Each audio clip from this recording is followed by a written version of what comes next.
ತಪ್ಪು ತಿಳ್ಕೊಬೇಡ ಅಪ್ಪ. ನಿನಗೆ ಅವಮಾನ ಮಾಡ್ಬೇಕು ಅನ್ನೋದು ನನ್ನ ಉದ್ದೇಶ ಅಲ್ಲ. ಯಾರಿಗೂ ತೊಂದರೆ ಆಗ್ಬಾರ್ದು ಅಷ್ಟೇ. ಹಂಗಾರೆ ನನಗಾದ ಅವಮಾನ ಲೆಕ್ಕಕ್ಕೆ ಇಲ್ವಾ?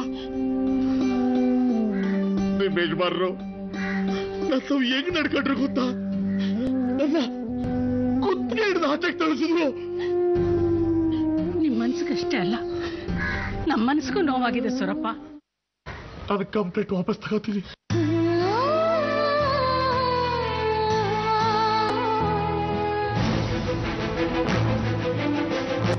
ಸರ್, ಸಾವಿತ್ರಿ ಮನೆಯವ್ರನ್ನ ನೀವು ಯಾವುದೇ ಕಾರಣಕ್ಕೂ ಬೈಯೋ ಹಾಗಿಲ್ಲ. ಎತ್ತರ ಧ್ವನಿನಲ್ಲಿ ಮಾತಾಡ್ಬೇಡಿ. ಮೊದ್ಲೇ ಹೊರಗೆ ಹಾಕಿದ್ದೀರಾ ಅಂತ ತುಂಬಾ ನೊಂದಿದ್ದಾರೆ ಅವರು. ನೊಂದಿರೋದಕ್ಕೆ ಇರಬೇಕು ಕಂಪ್ಲೇಂಟ್ ಕೊಟ್ಟಿರೋದು. ಸರ್ ಪ್ಲೀಸ್, ಯಾವುದೇ ನಿರ್ಧಾರ ಗುಂಪು ಆಗ್ಬೇಡಿ ನೀವು. ಅವ್ರನ್ನ ಮೀಟ್ ಮಾಡೋಕ್ಕಿಂತ ಮುಂಚೆ ಅವ್ರ ಬಗ್ಗೆ ಕೆಟ್ಟ ಅಭಿಪ್ರಾಯ ಬೇಡ ಸರ್. ಅಷ್ಟು ಕೆಟ್ಟವನ್ನಂತ ತಿಳ್ಕೊಂಡಿಲ್ಲ ನಾನು ಸಾವಿತ್ರಿ ಚಂದಿದ್ದಿಗಳನ್ನ ನೀನು ನೋಡಿಲ್ಲ. ಅದೇ ಗುಂಗಲ್ಲಿರಿ ಸರ್. ಅದೇ ಸಾವಿತ್ರಿನ ನೀವು ಮೀಟ್ ಮಾಡಕ್ ಹೋಗ್ತಾ ಇರೋದು. ಅಷ್ಟೇ ಪ್ರೀತಿಯಿಂದ ಮಾತಾಡಿ, ಎಲ್ಲ ಬಗೆಹರಿಯತ್ತೆ. ಅಹಲ್ಯ, ಅಣ್ಣ ಬಿಟ್ಟು ಓಡ್ ಹೋಗಿದ್ರಿ. ಈಗ ನನ್ನನ್ನ ಹೇಗಿದೆಯಾ ಏನು ಎತ್ತ ಅಂತ ವಿಚಾರಿಸೋದ್ ಬಿಟ್ಟು ಅಣ್ಣ ಅಂತೆ. ಅಹಲ್ಯ ಪ್ಲೀಸ್, ವಾದ ಮಾಡಕ್ಕೆ ಕೊಂಕು ಮಾತಿಗೆಲ್ಲ ಟೈಮ್ ಇಲ್ಲ. ಅಣ್ಣನ್ ಇಲ್ಲ ಇಲ್ಲ ಅಂದ್ರೆ ನನ್ಗೇನ್ ಹೇಳ್ಬಿಟ್ಟು ಹೋಗ್ತಾರಾ? ಅಮ್ಮ ತಾಯಿ, ನೀನ್ ಕೈ ಮುಗಿದು ಕೇಳ್ಕೊತೀನಿ, ಎಲ್ಲೋಗಿದ್ದಾನೆ ಅಂತ ಹೇಳ್ತೀಯಾ?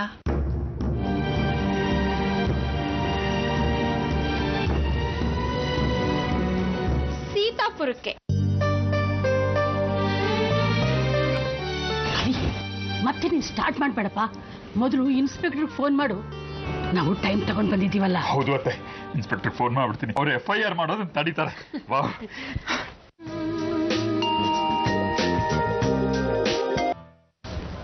ಹಲೋ ಬಾವಾ, ಎಲ್ಲಿದ್ದೀರಾ? ಯಾಕೆ?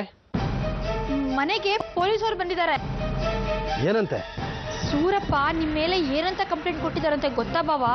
ನೀವು ಸಾವಿತ್ರಿಗೆ ಹೊಡೆದು ಬಡ್ದು ಅವಳಿಗೆ ತುಂಬಾ ಹಿಂಸೆ ಕೊಟ್ಟಿದ್ದೀರಾ. ರಾತ್ರೋರಾತ್ರಿ ಒಡವೆ ಎಲ್ಲ ಕಿತ್ಕೊಂಡು ಹುಟ್ಟು ಬಟ್ಟೆಯಲ್ಲೇ ಮನೆ ಬಿಟ್ಟು ಓಡಿಸಿದೀರಾ ಅಂತ ಹೇಳಿದೆ.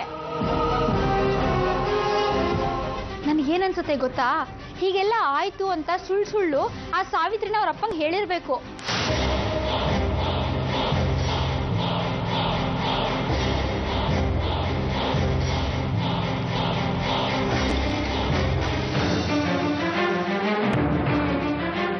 ನನ್ನ ಮೇಲೆ ಪೊಲೀಸ್ ಕಂಪ್ಲೇಂಟ್ ಕೊಡ್ತೀಯಾ? ನಿನ್ನ ಮಗಳಿಗೆ ನಾನು ಚಿತ್ರಹಿಂಸೆ ಕೊಟ್ಟಿದ್ದೀನಾ? ತಿನ್ನೋ ಗತಿ ಇಲ್ಲದೆ ಮಕ್ಕಳನ್ನ ತಂದು ನನ್ನ ಮನೇಲಿ ಜೀತಕ್ಕೆ ಬಿಟ್ಟಿದ್ದಲ್ಲ, ಅದನ್ನೆಲ್ಲ ಮರ್ತು ಬಿಟ್ಯಾ? ನಾಯಿನ ಸಿಂಹಾಸನದ ಮೇಲೆ ಕೂರ್ಸಿದ್ರೆ ಅದ್ರ ಬುದ್ಧಿ ತೋರಿಸದೇ ಇರುತ್ತಾ? ನಾವು ಬಡವರೇ ಇರ್ಬೋದು, ನಮಗೂ ಮರ್ಯಾದೆ ಐತೆ. ನಾಯಿಗೆ ಅದು ಚೆನ್ನಾಗಿರಕ್ಕಿಲ್ಲ. ಮಕ್ಕಳ ಹತ್ರ ದುಡ್ಸ್ಕೊಂಡು ತಿದ್ದಿದ್ದಲ್ಲ, ಅವಾಗ ಎಲ್ಲೋಗಿತ್ತ ನಿನ್ ಮರ್ಯಾದೆ? ಕೆಲಸದೊಳ್ಳೆ ಮೋಸದಿಂದ ಮದುವೆ ಆಗಿ ಗೊತ್ತಾಗ್ತದೆ. ಏನಂತೆ?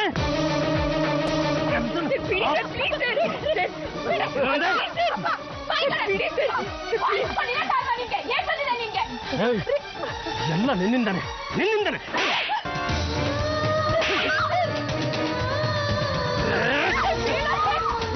ಅಯ್ಯೋ,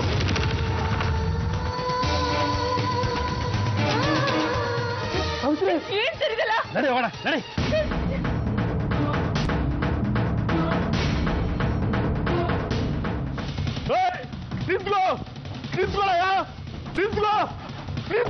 ತೆಗಿಯ ಬಾಗ್ಲು, ತೆಗಿ. ಬಡವ್ರ ಮೇಲೆ ದಬ್ಬಾಳಿಕೆ ಬಿಡ್ಬೋದು ಕೊಟ್ಟಿದ್ಯಾ? ತೆಗಿಯ,